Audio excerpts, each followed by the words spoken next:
Friends, we're exploring a Sicha, Likutei Sichas, volume 19, the Sicha of Rabbi.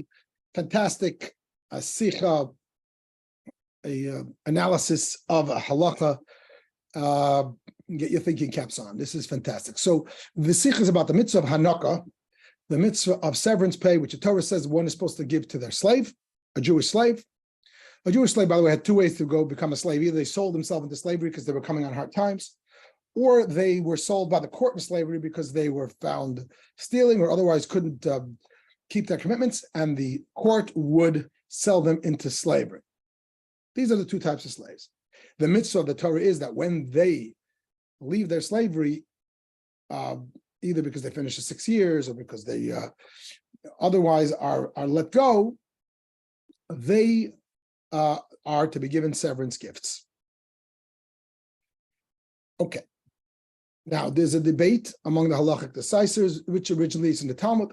Does every slave get severance pay, whether you sold yourself or the court sold you, or no? Some hold that only if the court sold you do you get severance pay, but if you sold yourself, you shouldn't get severance pay. You did a sin by selling yourself. It's a sin to sell yourself. We're supposed to be slaves only to Hashem, or whatever the reason is, and therefore you should not get severance. So there are two opinions in the Talmud and in the halachic decisors about this.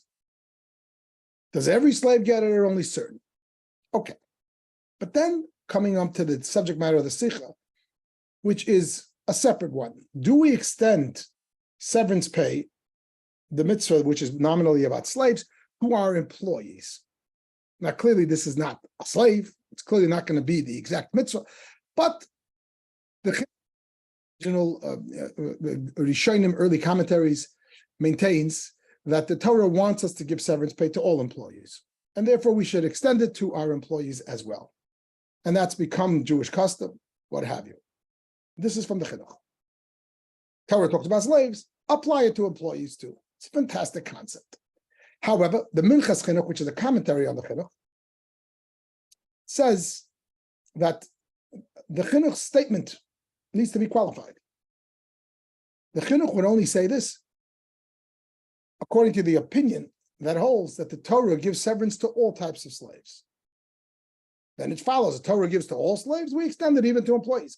But according to the opinions that hold that the Torah is selective, that only certain slaves get it, certain slaves don't, what right would we have to extend it further to employees? The Torah itself is selective and exclusive. What right do we have to be further inclusive even beyond the realm of slaves? That's what the Minchas Chinuch says, rational enough. Let's put it up on the screen so we can keep track of this discussion. So here we have it. We have the Torah's mitzvah of severance pay, and then we have the Chinuch, the early commentary, classic commentary, who rules that this mitzvah should be extended also to employees. And then we have this Talmudic debate, which when you come down to the early decisors, to the Rishonim, to the early commentaries, we're going to say we're picking two sides of the debate, the Tosfos versus Rambam, which apparently most of the halachic decisors go like the Rambam, and that becomes a law. The Tosfos sides that a severance goes to all slaves. Rambam says no, only those sold by the court. What about employees? What about the Chinuch's innovation? Should we apply severance of slaves to employees or not? Says the Minchas Chinuch, the commentary in the Chinuch, that the Chinuch says it only according to the Tosfos. If the Torah says all slaves should get it, so we have the broad shoulders to then say the Torah's intention, the spirit of this mitzvah, is that we should apply it further. Torah wants all slaves, even employees. But according to the Rambam's approach and those who hold that the Torah is selective, that only those sold by the court should get severance, the basic mitzvah is selective. The Chinuch would not hold that we should extend it to employees. Because why should you extend it when the Torah itself is very narrow about this mitzvah? This is the Minchas Chinuch. However, there's a problem with this. And Minchas Chinuch himself states this problem, that according to this, it comes out that the Chinuch will disagree with the Rambam, which is very unusual. The Chinuch usually agrees with the Rambam, unless in rare circumstances, when in those cases, he says so explicitly. And here he doesn't say so. And according to this rationale, though, the Minchas Chinuch says, he would disagree with Rambam. Why would he disagree with Rambam? Because the Rambam holds that severance pay only applies to certain slaves, and the chinuch would have to hold, even though he doesn't say so explicitly, like the Tosfos, that the mitzvah of severance pay applies to all slaves, which is why he comes along and extends it even further to employees. So this is a shtickle problem, and the Minchas Chinuch remains with this question. I'm going to jive the Chinuch with the Rambam, but we have a problem jiving them together. The Rambam, if you hold that the Torah is selective about which slave gets severance pay, how is it logical to then include even non-slaves, employees? Says the Rebbe, let's solve this problem. Even though we're going to go with Rambam, even though we're going to say the Torah was selective about which slave gets severance, we still have the right to extend this mitzvah to beyond slaves. But the Torah was selective. The Torah was exclusive. Why are you being inclusive? Says the Rebbe, let's explain it. And the Rebbe says, by way of introduction, if you think about this, it's a brilliant analysis. Before we get into the details on the screen, when the Torah is selective, and the Torah says only a certain type of slave should get this, there's two ways to look at this. There's one way to look at that only that slave should get it to the exclusion of all else. That would clearly exclude the other type of slave, and it would equally exclude employees. The other way to say it, no, the Torah is not trying to say that only this slave should get it. The Torah is saying this slave should get it to the exclusion of the other type of slave, but not necessarily to the exclusion of the employee. So that becomes the Rebbe's analysis. To make it easy to follow, I'm giving them numbers. We're going to call slave A a slave sold by the court, slave B a slave who sold himself, and slave C is going to be our modern day employee. The Rambam holds that severance pay applies, we already know this, to slave A and not to slave B. And now we're going to try to analyze, could the Rambam hold that it will apply to slave C? Even though the Torah was selective and only applied it to A and not to B, we're going to apply it to C, or could we not? So the Rebbe says, depends how you look at it. So let's look at the two approaches on the screen. One approach is that the Torah says, I want you to give severance to slave A. That's it. That's the novelty. That's the teaching of the Torah. And why would this be the approach? That would be the approach if we look at the mitzvah of severance as a decree. It's a gzedas hakosov. It's a non-rational thing. It's not a rational mitzvah. It doesn't make sense, and therefore it should be blanket. No, it only makes sense in the case that the Torah explicitly states. And therefore the Torah explicitly states you give it to slave A, then it's the exclusion of all else. And then it won't apply to B, and it won't apply to C either. But if you look, the Rebbe says, let's introduce another approach. That when the Torah says, I want you to give it only to A, that's the language in the portion, Hanek Tanik Lo, you should give severance pay to him, which is only slave A. It means because we're trying to exclude B. We're not excluding everything. We don't mean only A, we mean A and not B.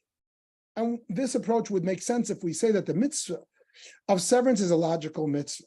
That's not the novelty. That's not the decree of the Torah. It's logical. Somebody worked for you, you should give them gifts. But the Torah comes and makes a decree and says, but don't give it to slave B. He sold himself. It's not right. Whatever the reason is, don't give it to B. That's the novelty. So you only exclude B. You don't exclude C. There's a principle that you only can maintain a novelty in and of itself. You can't expand it. So again, if we hold by approach A, the novelty is that the Torah gives severance to slave A. You can't give it to anybody else, B or C.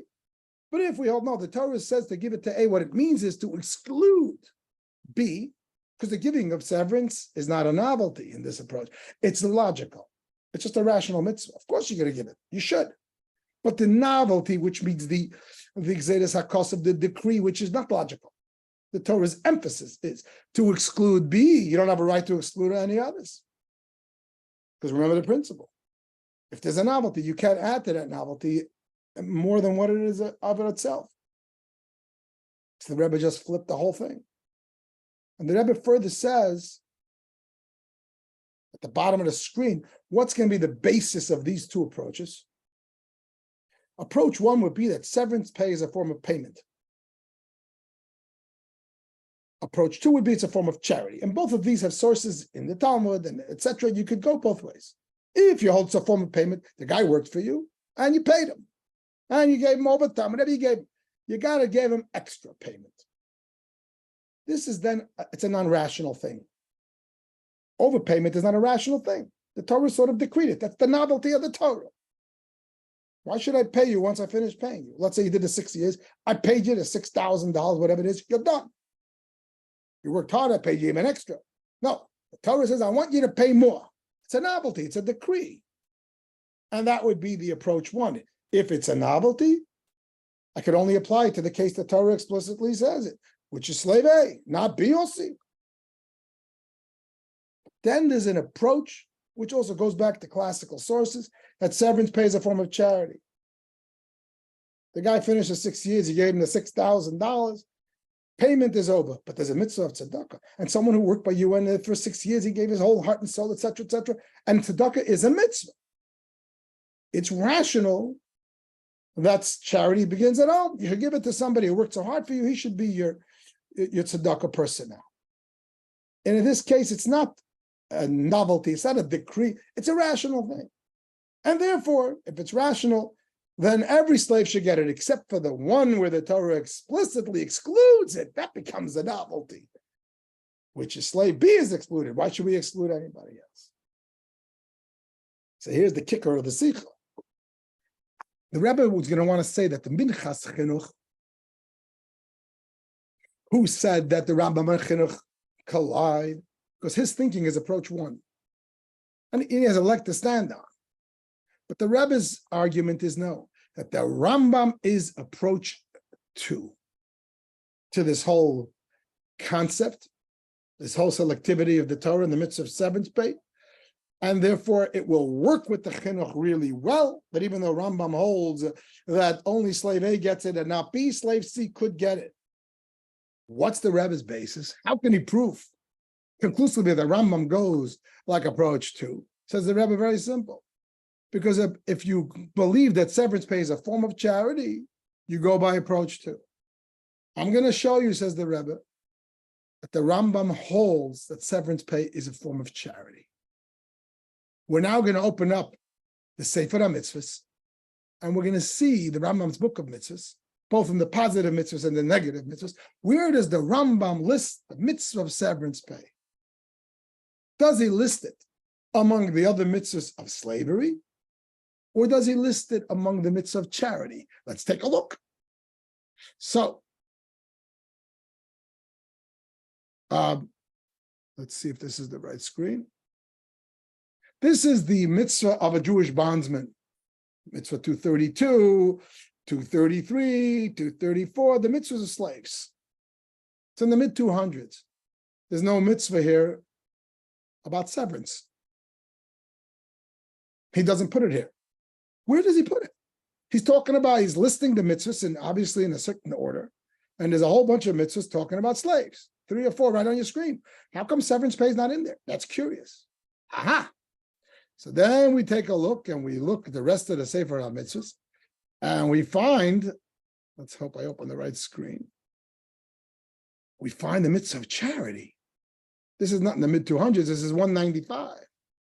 And then we find 196, the mitzvah of severance pay, the gifts upon discharging a servant, a slave, a bondsman. And then is lending money. So Rambam actually sandwiches the mitzvah of severance pay in between 2 mitzvahs related to charity and lending money, which means Rambam clearly holds it's a charity thing. And it's not a payment as an extension of the laws of how to treat your slave and how to pay him. It's tzedakah. And just to make it even sweeter, the Rebbe shows the same thing in the Rambam Sefer HaMitzvahs when he deals with the loisase, with the negative commandments, because the mitzvah of severance pay also has a negative commandment, not to avoid it. So we open it up, and look where it is. It's mitzvah 233, and it's right in between charity mitzvahs.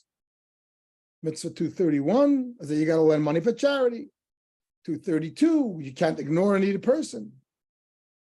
34, you're not allowed to demand a loan from someone destitute, and laws of interest, etc. And right in the middle is sandwiched the negative mitzvah of letting the person go without severance. So clearly, it's not a question that the Rambam holds that severance pay is based on tzedakah rather than based on payment. So therefore, the Rebbe says we stand on a very good footing to say that Rambam is approach 2. If it's tzedakah, it means it's a logical mitzvah. And if it's a logical mitzvah, therefore the Torah's statement includes everything, except for the explicit place where the Torah excludes it, which is slave B. Brilliant stuff. And the Rebbe comes along and says, based on this, the Rebbe is encouraging that we should make this common practice, that people should give employee severance, no matter, even if they weren't happy with their work, as long as there was discharge from the point of view of their employer, not that they left on their own, they should get severance pay. I want to briefly touch upon the Chassidus in the Sicha. The Rebbe says that we can derive from this on the level of Chassidus a few things. First of all, teacher-student relationship, sometimes referred to as a master and slave, so to speak. You might say your teacher is your master. Brings Talmudic reference to this. So what's the spiritual application of severance pay in the master-student, teacher-student relationship? That when the student leaves you, translation, when the student graduates from you, they should walk away with extra knowledge, not just enough. Just like the severance pay is the extra money. Normally, when there's a teacher teaching a student, we're talking about a high-level teacher, a real master who is on a higher level, categorically removed from the level of the student. So you give the student what's enough for them.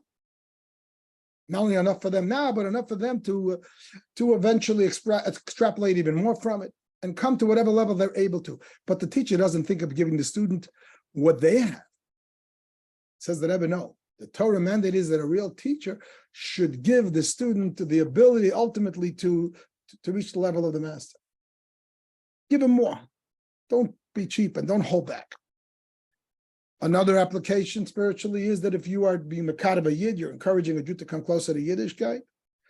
So of course we set limitations for the other person. They're not capable of being completely on the same level as the person who's being Mekadav them, but it's enough that they'll do a little bit. No, that would be being stingy. You want to give them extra. Ultimately, the goal is to bring them up to the same level of the mashpia, of the shliach, of the person who is bringing them in. And then the Rebbe concludes this third application, the closing of the Sicha, the sweetest part of it, that Hashem is the master and we're the servants and we're the Jewish slave. We work for 6 years, which represents the 6 millennia of Galus. And the 7th year is free, which is Mashiach. Obviously, we have to leave a little early before Shabbos. And therefore, Hashem will not only give us freedom, but give us extra, which is the tremendous divine lights and energies, which will be available when Mashiach comes, way above and beyond what is needed to take away the tzaras of Galus, but to give us the extraordinary wealth of divine revelation.